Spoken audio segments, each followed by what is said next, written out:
Uric acid. ఈ ప్రాబ్లంతో suffer అయ్యే వాళ్ళకి చికెన్ తినకండి, మటన్ తినకండి, అసలు ప్రోటీనే తినకండి, డ్రై ఫ్రూట్స్ తీసుకోకండి, ఆయిల్ కూడా యూస్ చేయకండి అని చాలా వీడియోస్లో చూస్తుంటారు. ఈ వీడియోలో యూరిక్ యాసిడ్ ఎక్కువ ఉన్నప్పుడు ఏం తినాలో ఏం తినకూడదో క్లియర్గా చెప్తాను. వీడియో ఎండ్ వరకు చూడండి. సబ్స్క్రైబ్ చేసుకోవడం మర్చిపోకండి. ఇంకా వీడియో స్టార్ట్ చేద్దాం. యూరిక్ యాసిడ్ ఎక్కువగా ఉంటే నాన్ వెజ్ మొత్తానికే తీసుకోవడం ఆపేయాలి. అన్ని నాన్ వెజ్ ఫుడ్స్ ఆపేయడం అవసరం లేదు. ఇప్పుడు నేను చెప్పే ఫుడ్స్ అవాయిడ్ చేయండి సరిపోద్ది. అవేంటంటే రెడ్ మీట్. రెడ్ మీట్ అంటే example mutton, beef and pork. And అదే కాకుండా సీ ఫుడ్స్ కూడా అవాయిడ్ చేయాలి. ఈ రెండింటి వల్ల యూరిక్ యాసిడ్ అనేది ఎక్కువగా పెరుగుతుంది. మరి నాన్ వెజ్ ఫుడ్స్లో ఏం తినాలంటే example skinless chicken, turkey and కొన్ని రకాల ఫిషెస్ కూడా తీసుకోవచ్చు. Example salmon fish. అయితే చాలామంది ఎగ్స్ తీసుకోవడం కూడా మానేస్తారు. అలా మాత్రం చేయకండి. ఎగ్స్ కూడా తీసుకోవచ్చు. ఇప్పుడు నేను చెప్పిన ఫుడ్ ఐటమ్స్ వల్ల యూరిక్ యాసిడ్ అనేది అంత ఎక్కువగా పెరగదు. సో ఈ ఫుడ్స్ మీరు హ్యాపీగా తీసుకోవచ్చు. అర్థమైంది కదా. Next vegetables. యూరిక్ యాసిడ్ ఎక్కువగా ఉన్న వాళ్ళు ఈ 3 రకాల వెజిటేబుల్స్ తీసుకోవడం ఆపేయాలి. అవేంటంటే స్పినాచ్ అంటే పాలకూర అండ్ మష్రూమ్స్. అదే కాకుండా కొన్ని రకాల పప్పులు. ఎగ్జాంపుల్ పెసర్లు, కందిపప్పు అండ్ మసూర్ దాల్. అయితే నాన్ వెజిటేబుల్ ఐటమ్స్తో కంపేర్ చేస్తే వెజిటేబుల్స్ వల్ల అంత ఎక్కువగా యూరిక్ యాసిడ్ అనేది పెరగదు. సో మీరు యూరిక్ యాసిడ్ ప్రాబ్లంతో సఫర్ అవుతున్నట్టయితే ఇప్పుడు నేను చెప్పిన ఈ వెజిటేబుల్స్ చాలా తక్కువ మోతాదులో తీసుకోవాలి ఆర్ ఆపేస్తే మంచిది. మరి యూరిక్ యాసిడ్ ఉన్న వాళ్ళు ఫ్రూట్స్ ఏమైనా అవాయిడ్ చేయాలా అంటే ఎస్.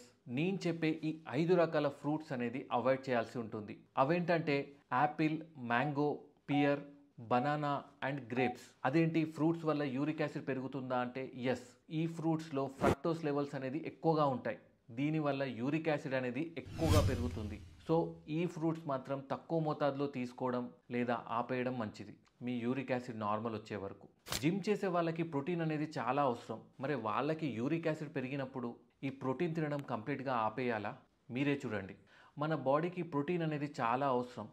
మజిల్ గ్రోత్ కోసం ఎంజైమ్స్, హార్మోన్స్ ఇంకా చాలా వాటిల్లో ప్రోటీన్ అనేది అవసరం పడుతుంది. అయితే జిమ్ చేసే వాళ్ళకి యూరిక్ యాసిడ్ పెరిగినప్పుడు ఏ టైప్ ఆఫ్ ప్రోటీన్ తీసుకోవాలి? మెయిన్గా లీన్ ప్రోటీన్ అంటే skinless chicken, turkey and egg whites కూడా తీసుకోవచ్చు. అదే కాకుండా మిల్క్ అండ్ మిగతా డైరీ ప్రోడక్ట్స్ అండ్ డ్రై ఫ్రూట్స్లో ఆల్మండ్స్ అండ్ వాల్నట్స్ ఇవి మంచి ఆప్షన్. మీరు మాత్రం సోషల్ మీడియాలో వచ్చే తప్పుడు ఇన్ఫర్మేషన్ చూసి కంప్లీట్గా ప్రోటీన్ అనేది అవాయిడ్ చేయకండి. యూరిక్ యాసిడ్ ప్రాబ్లంతో సఫర్ అయ్యే వాళ్ళు బియర్ మాత్రం అస్సలు తీసుకోకండి. ఎందుకంటే బియర్ వల్ల యూరిక్ యాసిడ్ అనేది ఎక్కువగా పెరుగుతుంది. ఈ బియర్లో ఈస్ట్ అండ్ మాల్టెడ్ బార్లీ ఉంటుంది. దాంతోపాటు ఆల్కహాల్ కూడా ఉంటుంది. అండ్ బియర్ అనేది ఎక్కువ మోతాదులో తీసుకుంటారు. సో వీటి అన్నిటి వల్ల యూరిక్ యాసిడ్ అనేది ఎక్కువగా పెరుగుతుంది. So guys, uric acid problem ఉన్నప్పుడు ఈ బియర్ అనేది కంప్లీట్గా అవాయిడ్ చేయండి. అలా అని వేరే డ్రింక్స్ ఎక్కువ తీసుకోకండి. వేరే డ్రింక్స్ వల్ల కూడా యూరిక్ యాసిడ్ పెరుగుతుంది. బట్ బియర్తో కంపేర్ చేసుకుంటే చాలా తక్కువగా పెరుగుతుంది. నేను ఇప్పుడు చెప్పిన డైట్ ఫాలో అవ్వండి. మీ యూరిక్ యాసిడ్ అనేది మంచి కంట్రోల్లో వస్తుంది.